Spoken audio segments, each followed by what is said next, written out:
Welcome back to the channel, everyone. Well, today I'm going to show you that you do not need an expensive high-end airbrush to get a professional result when painting Hot Wheels.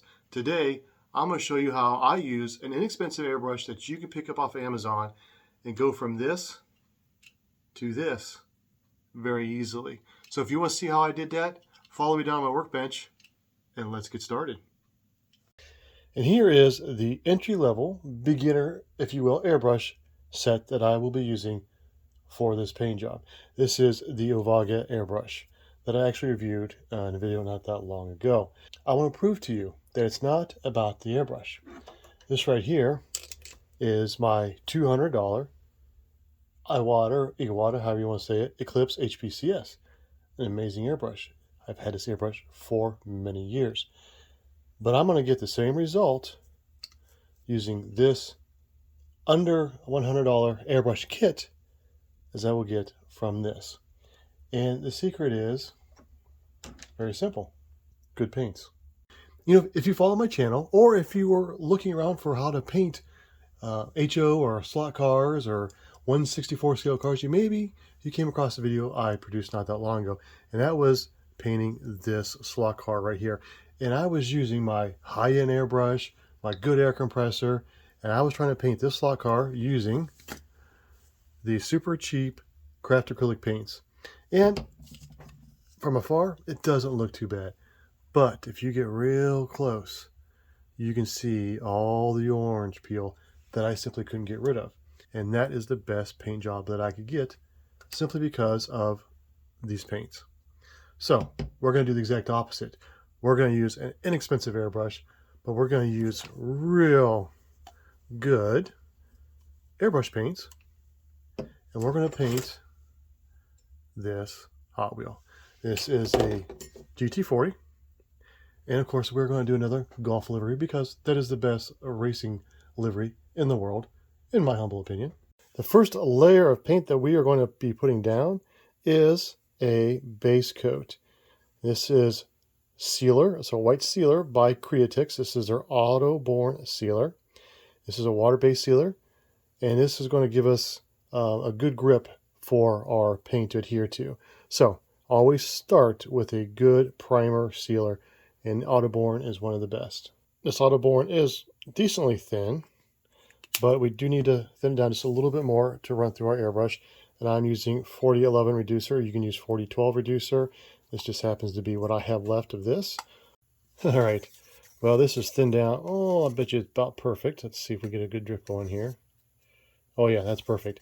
Okay, with Creatix paints and with most paints, when you add reducers or mixed paints, you want to let them sit for 10-15 minutes to let them marinate together and let all the tensions break down and everything just, mix and be ready to paint. You don't want to shoot it right away out of your airbrush or paint gun, whatever you're using. So we're going to let it set for about 10 minutes. We'll come back and we'll start painting. Our very next step is to filter our paint. Now, I get asked quite often, why do you filter airbrush paint? Airbrush paint's made to go right in your airbrush. And you're not wrong. If it is thin enough, it is made to go into an airbrush. The pigments are ground down well enough that it won't clog an airbrush. But let me show you what I'm filtering. I'm not actually filtering the paint per se. What I am filtering is this. There's a chance when I am filling up and mixing paints, that little piece of this crusty is going to fall off. And if that gets into your airbrush, folks, well, you're going to be stopping, you're going to be cleaning, and you're going to get frustrated.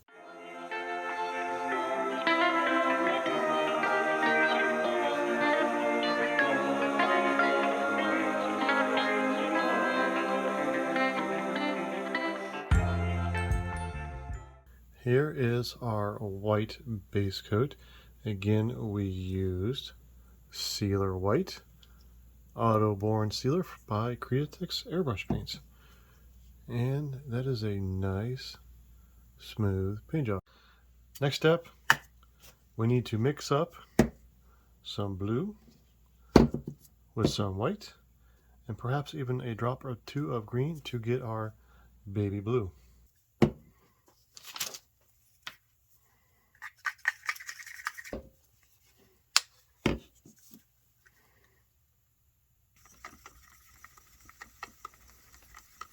Here is our golf blue, all mixed up and ready to go. And granted, this may not be the exact golf blue, but hey, I like it. But before we start painting, let me show you what I did to prepare the Hot Wheel. Here it is. As you can see, these little black dots, these are masks made from vinyl that I cut using my wife's Cricut machine. I've done that because I needed a white background for these. These are homemade Waterslide decals that I printed off on my inkjet printer. And every bit of this that you see white is actually clear. So hence we need to have the white background. Here is the GT40 in the golf blue, or what I'm calling my version of the golf blue. Our next step in the painting process is masking. We are going to turn again to our vinyl. As you can hopefully see here, I have a bunch of lines that I cut using the Cricut machine to help with masking off our orange stripe. Now I'm going to do the masking off camera simply because the shape of this hood is going to be very difficult to mask. Behind the camera, it's going to be almost impossible. So here is where we are at currently. As you can see, these are very, very tiny, thin little lines that I'm using to try to start my masking job. And this is very difficult to say the least. So next step is I'm going to actually start another mask along the side of these to widen this mask just a little bit, and we'll mask the rest of the car off. Here is one side or one half of the car, for the most part, masked off. Well, the masking job is done, and well, I have little faith in my masking abilities. I'm still learning to mask things off. And next step is we are going to put some white down to cover up this blue so that our orange will pop real well.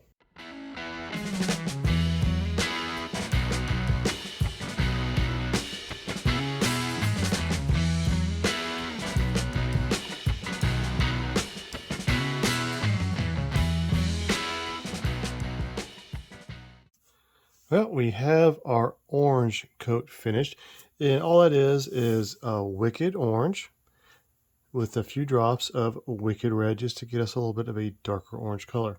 Well, let's peel this masking tape and hope I don't pull any paint up. And just keep one thing in mind, folks. This whole video is about getting a quality paint job with an inexpensive entry-level airbrush you could paint, and not about Paul's really, power set masking, because it's really not that good.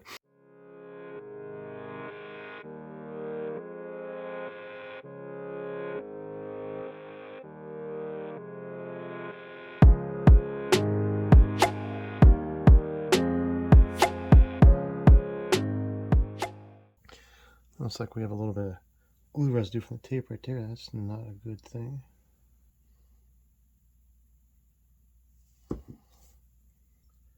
Other than a couple little spots, this looks pretty daggone good.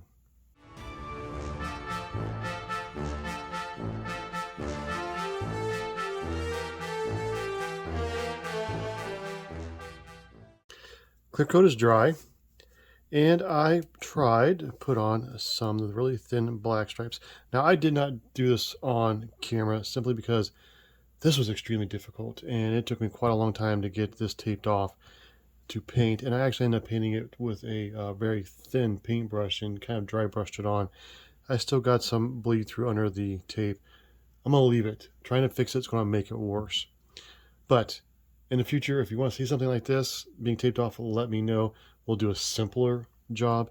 This front end was almost impossible to get taped off even halfway decently. Okay, moving on. Our very last step before our final clear coat is to put on our water slides. So what I'm going to do is I'm going to stick a water slide in this little container top. I have a napkin in there. I don't want to completely submerge the water slides. I don't actually trust these being printed with an inkjet printer. I'm afraid the ink may run still. So I don't want them to just soak into a whole big bowl of water. So I'm going to sit them in there, let them soften up, and I'm going to put some micro sets where I will be placing these. And I have a little clean paintbrush here to help me move things around if necessary, and of course, a pair of tweezers. Okay, my water slide's been sitting there just for about a minute or so. So let's put on our micro set here.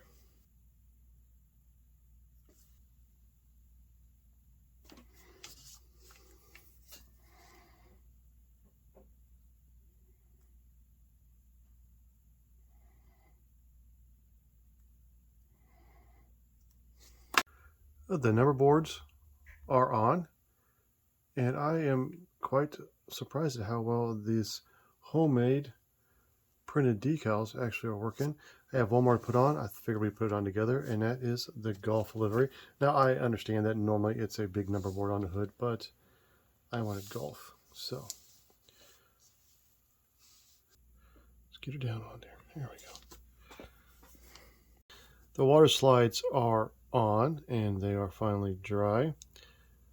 Now it is time to put our last few coats of clear coat to try to bury the water slides underneath it to hopefully get the edges to disappear.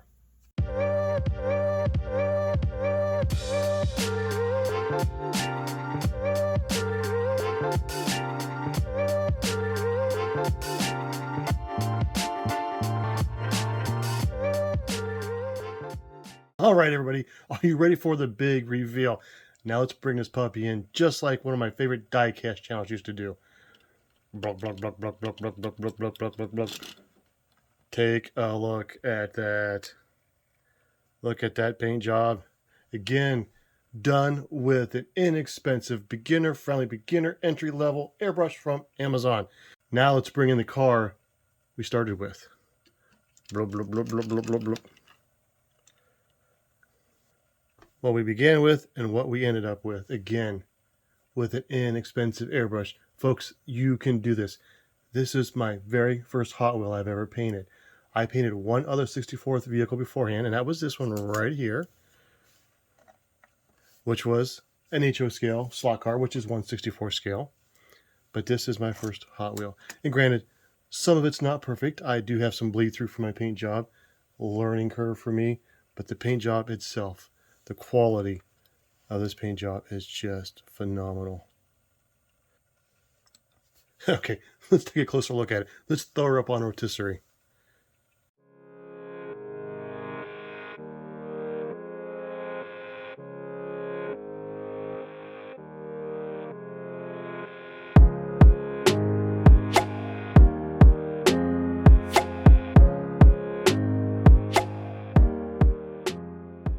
All right, you made it to the end of the video, which means you must like what you saw. Or you were doing the dishes and you forgot you had it on. One or the other, but hey, you're here now. I got a question for you. I am a model railroad channel, but I am a model at heart. I love doing modeling, period. And I like presenting things for you, my audience. I don't do this for me, I do this for you. So if you'd like to see more of this, please leave a comment and let me know. And folks, this is only my very first actual Hot Wheel that I painted.